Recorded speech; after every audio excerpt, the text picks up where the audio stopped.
Morning traders, I'm Tom White with your Schwab Network Morning Minute for Thursday, July 18th. Taiwan Semi shares are rebounding modestly from yesterday's 8% slide after the company reported better than expected earnings. Chipmaker beat revenue and profit expectations in the second quarter as demand for advanced chips used in AI applications continues to surge. The CEO stated the demand is so high they had to work very hard to meet their customer demand. And Domino's Pizza is not delivering today, as the shares are down about 9 to 10%, despite a beat on EPS and inline revenue.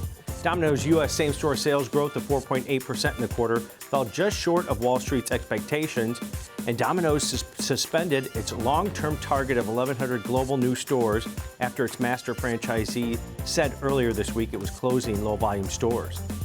And United Airlines shares are firming after falling sharply post-earnings after yesterday's close. Second quarter profit rose more than 20% from last year as strong demand for international travel boosted the carrier's results.